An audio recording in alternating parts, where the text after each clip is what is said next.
Hey everybody, welcome to Reverse Homesteading. Today I'm going to show you planting Galangal, which is much the same as ginger or turmeric. You can get it in the supermarket. I'm guessing you can buy it as well. Just using a recycled pot here that I got another plant in. I got to make sure that it's got the growth tips there. I've let it grow for a little while in a dark cupboard. It's lost a lot of its size.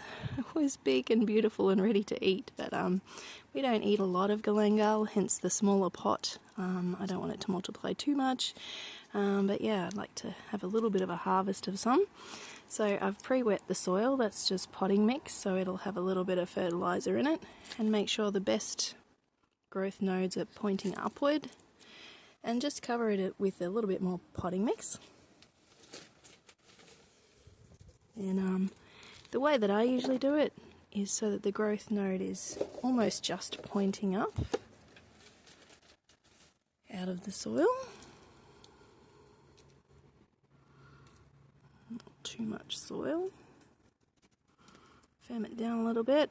The other thing I'm a bit wary of is these things rotting. Galangal, in my experience in the tropics anyway, when I lived in far north Queensland, Galangal seemed to rot a lot more easily than ginger. Maybe it's doesn't have as many fibres or whatever it is. So this is the end that was cut off the original root stock. So I've left that out of the ground a little bit so it doesn't rot as quickly. I don't know if that'll make a difference. I'm hoping it will, because here we're going into winter in Melbourne, but when you see roots in the tropical roots, usually tropical, like Galangal and ginger and turmeric in the shops, it means they've dug them up over the year and then they're going to plant the new ones. So think about seasons, think about if they'll be available again soon, which is possibly not likely, but here we have food that goes around the world all the time, so perhaps you will find Galangal at a different time of the year. Here you don't see it much, but I am going to use it when I see it in the shops and get some going here at home in my new spot. So yeah, just water this in a little bit. Just enough to wet the surface and know that it's wet all the way through now, and just leave it till it dries out a little bit. Don't keep it crazy wet. They like humidity because they come from the tropics, but that doesn't necessarily mean the soil.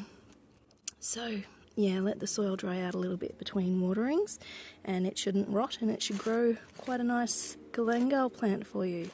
And as you may have seen on my other video, plant hack for a free indoor plant, I think I called it, this is now my turmeric. It has gone crazy since I put it in my bathroom. I'm putting it outside for a couple of hours each day when I remember, because if you see that video, when I put it in the bathroom, it had one shoot a bit smaller than that. I thought, wow, it's shooting again, because it's supposed to be dying back, especially in winter in Melbourne. It's got 3 more big shoots. I mean, in the tropics these grow, as tall as a person.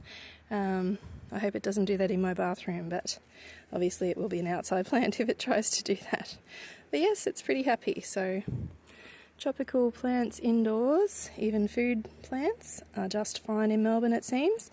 We don't keep our heating on all the time, we don't leave it on overnight. But yeah, just giving this turmeric plant a bit of sunshine, because it doesn't get much sunlight in the bathroom, hence the very pale leaves. So yeah, they should green up if I give it an hour or 2 of sunlight, and I'm going out later on, so I'll just put it back in the bathroom before I leave, so it doesn't get too much sunshine on its new little leaves that aren't used to it. Anywho, that's tropical plants for the indoors in Melbourne, and yeah, pretty easy stuff. Hope you have fun with that. Thanks for watching. I'll see you next time.